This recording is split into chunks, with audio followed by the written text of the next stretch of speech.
Hello everyone. Today I want to do a review of the Samsung Chromebook 4 Plus. This is a 15.6-inch laptop. First thing first, let's talk about the price.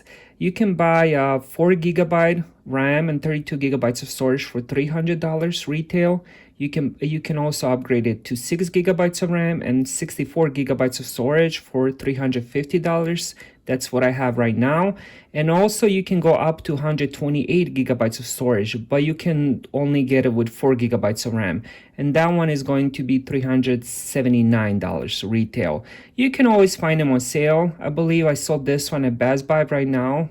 If you want 4 GB of RAM and 32 GB of storage for $200. So keep an eye out on sales. I always recommend Samsung.com, especially if you go to school and you have educational discount. You can always find a lot of different sales. I believe I only paid $180 for this one, and this one is going to be 6 GB of RAM and 64 GB of storage. Now let's talk about the outside. The top is made from aluminum, so it has a really nice top, but the bottom is made of plastic and it's very flexible. For example, if I would pick it up, I can always feel like a little bit like bent. It's weird. I don't mind that, but maybe because it's the Chromebook is so heavy, so when you pick it up on one side with one hand, you can feel a little bit like a noise, like a little bit of a flex. On the left side, we have the USB-C, which charges the Chromebook. We have SD card slot, and we have the headphone jack.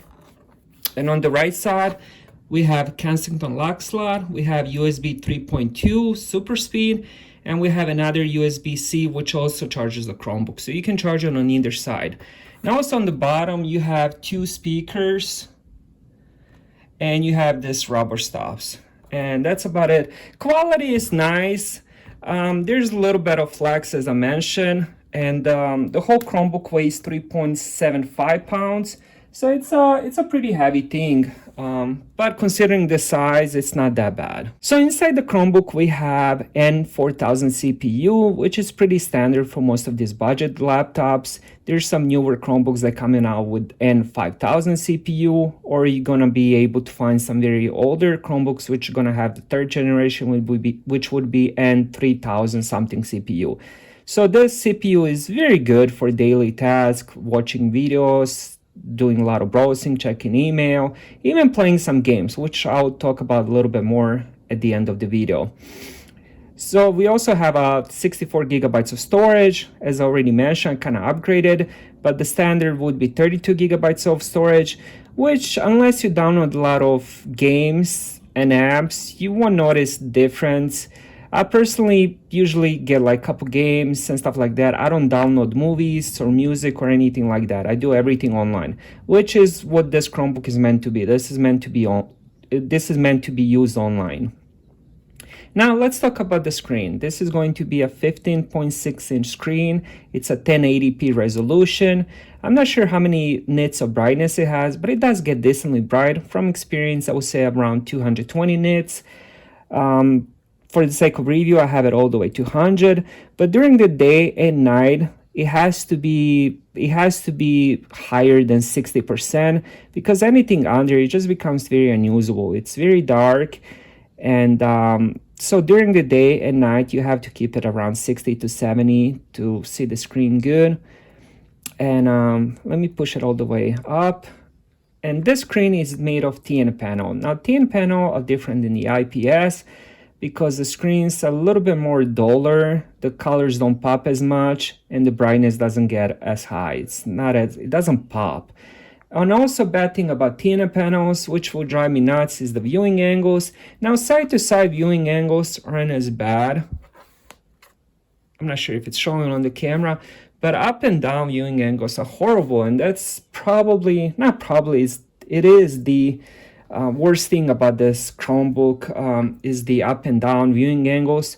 Why it matters? For example, let's say you're watching a movie or something on your bed, and you have the screen set how you like it, and you see the screen good, and then you move your head up or down, and then you have to adjust the screen, because if you're looking at it like this, it would be very hard to actually see the screen, like see it 100%. and you can see the brightness, it gets very dark on the bottom. Same thing if you move the screen a little bit down. So that would be definitely the worst thing about this Chromebook. If you don't mind that, and if you keep that in mind, it is a budget and all that, it won't, like, maybe it won't matter to you. But for me, I still use that. Matter of fact, my iMac just died this week, so this for right now, this is my main laptop I use for browsing. Now let's talk about the keyboard and touchpad. Both of these things I really enjoyed. As I mentioned in the beginning, this has become my main laptop till I fix my iMac. So I did a lot of browsing, just a lot of typing and using the trackpad a lot. Keyboard is very spacious. It has a lot of travel on it, so I type pretty fast on it. This keyboard reminds me kind of, the computer keyboards, the separate keyboards, because there's a lot of travel on it. Let me show you guys. It's decently clicky, so you do have to press it, and the typing is very fast using it, and it's very big compared to those smaller Chromebooks. On the other hand, the trackpad, also very huge. It's about 8 fingers wide, and it's probably finger length high, so it's probably the biggest trackpad I've used. So there's a lot of space on it, especially if you have big hands, you're gonna love using it. So yeah, keyboard and trackpad, very good. It's been a pleasure to use both. The sound on this Chromebook was decent. It does have dual speakers. Both are located on the bottom of the Chromebook, as I mentioned in the beginning.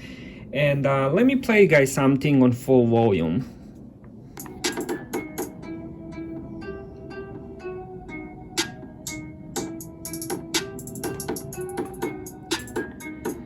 So they don't sound bad.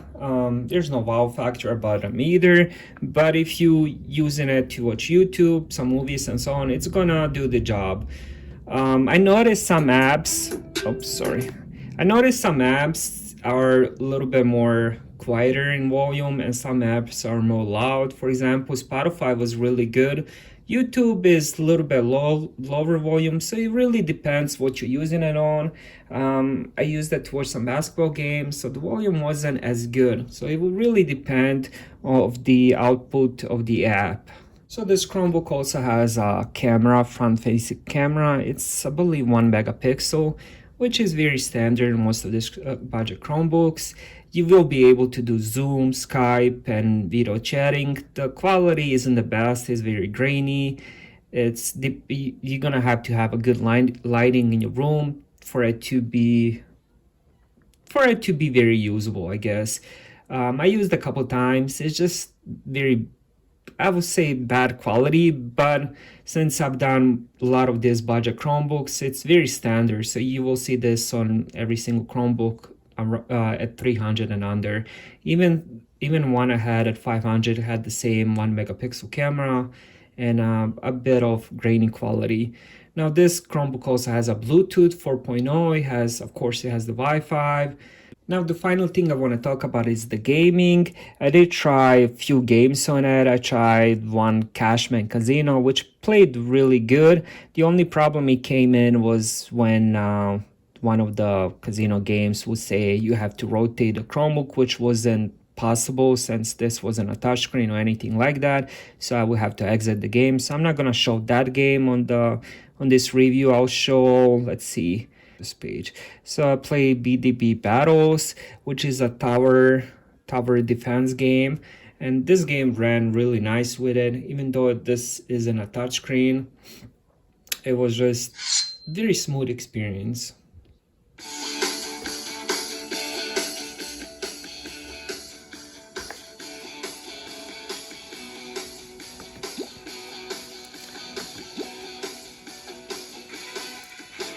Let's do defense mode.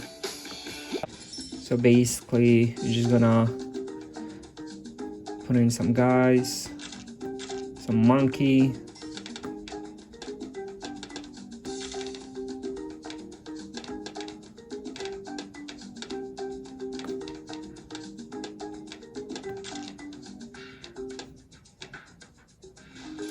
So the point of the game is to get most of your balloons to the other side, and that's how you get money and so on and so on.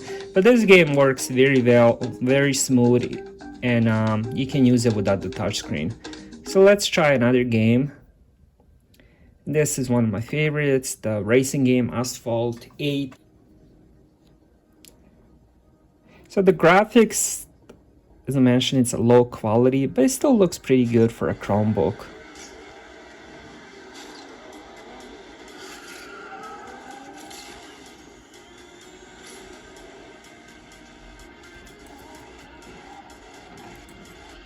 Oh no.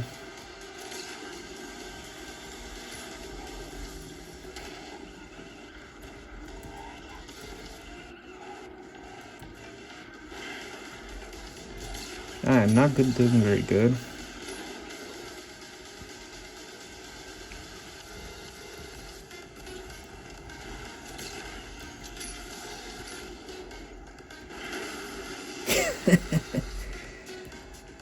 I had to destroy some of these enemies. I want to get a first place.